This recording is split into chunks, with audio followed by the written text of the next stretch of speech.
My name is Beverly Farr, and I write sweet, quirky romances. I also write under the name Jane Grix. Those are my Pride and Prejudice variations.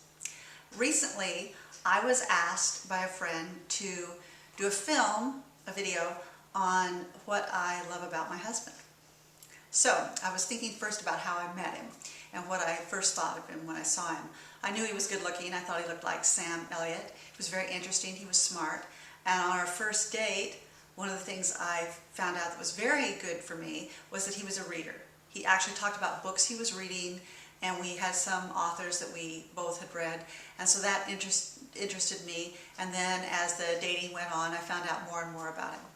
Now, I did not distill out the qualities that I knew I wanted maybe as firmly as I know now in looking back, but I knew I wanted someone who was intelligent, and I knew I wanted someone who was kind.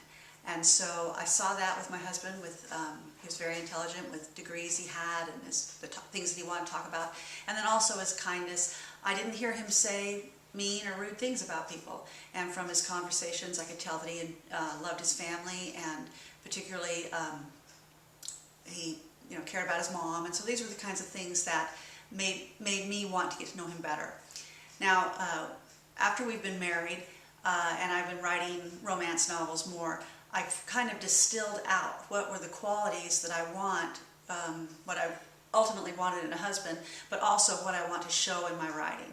And these are kind of three deal breakers that you have to have, in my opinion, to have a good romance, or one that will last. And the qualities have to be, first of all, a person has to be honest, a person has to be hardworking, and they have to be kind.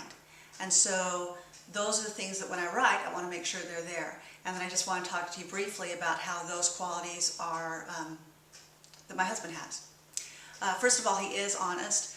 Sometimes he says things that I'd rather not hear, but he is honest.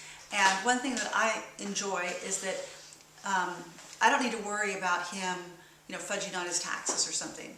I just know that he's honest. Even if things don't always work out well or aren't necessarily what I want, I really trust his honesty. Also, hardworking. At one point in time when our three children were quite young, my husband had job difficulties and things. And at one point he was supporting the family by delivering newspapers and pizza. And we were living in an apartment. And his work, that's what he was doing to support the family. And I really, really appreciate that, because he was willing to work really hard so that I could stay home and take care of the children. And at the time, there are some people who would say, why aren't you out there getting a job? But we have two children that were on the autism spectrum, and I needed to be doing a lot of therapies and work with them that we felt really was best for me to be at home. And so when I look back on those days when he was working so hard, getting very little sleep, I appreciate that very, very much. So very hardworking, and he's still hardworking now. The third quality, which I think is really the most important, is kindness. There's a scripture that talks about charity suffereth long and is kind. And I think kindness really is the attribute that I'm drawn to in people. And also, when I write, I want to make sure that there's some kindness there, particularly from the hero. My husband has, over the years, I've seen him give a lot of service to different groups of people and do things. He has done a lot of work with the Boy Scouts. He's been a scoutmaster. And when we were first married, or fairly newly married, and he was a scoutmaster, and I would see him working with the boys, and of course they're all bouncing all over, and they're very energetic. And I just noticed watching him interact with them and how patient he was. And it was something that made me say, this man is going to be a good father, because he's patient with these very active boys. And so that was nice. Now, things I see where he's kind, I know he takes time out for the summers. He has gone on trips with our kids who are older now, and I see that, and I just see things like he writes. He's been a person who always, he's a good letter writer, and I've seen at different times that he writes letters to people when someone dies. He writes a letter to the family, or he writes letters of appreciation to people. And And so this is just kind of the quiet kindnesses that I really appreciate about him. I know that just now to talk about my writing is that one of the ways you find out what people's qualities are is when tough times happen. So just like when somebody meets someone, they might say, okay, they have these good qualities, but then through the course of the story, just as in the course of my life, I found out more about the qualities my husband had.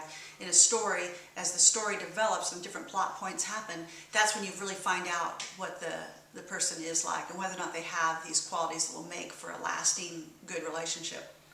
At one point, one of my books was picked at a church women's book club, okay? And they read one of my stories. And when it was the discussion, they said, someone said, kind of funny, now, don't you think you know Beverly and her husband a lot better now? And everybody's like, oh, they're all laughing. And I had to say, no. The hero of that story is not my husband. Really, all the characters I write are me. It's me if I was in this situation or that situation. However, in thinking about this conversation today, I was thinking how my husband is like some of the romance heroes that I write or that I read about. I was thinking he's not like Darcy in that he is not arrogant and conceited like Darcy was in the beginning. But if you notice how Darcy changes and by the end, so maybe by the end he's a little bit more like Darcy at the end. And also he's not like Bingley, because Bingley would not say the difficult, hard things. You know, there's the part in the book where Mr. Bennet says that Mr. Bingley is never going to say something that's difficult to hear, or that he's not going to worry about offending. He's never going to offend somebody or say the difficult things that need to be said, whereas my husband would say those things. So my husband's maybe a little bit like Darcy, a little bit like Bingley, but not completely like him. So basically, I just want to say that's why I love my husband, because he is a good, decent man, and he loves me, and I love him. And through the marriage I've had, learning about him and of what makes a happy marriage and a happy life, that's helped me be a better writer. And hopefully the characters I write out, particularly about the heroes, hopefully by the end of a story, when people read these things, they'll say, yeah, I believe that those two people, those two characters could have a happy, good life together. Okay, that's it. Thanks.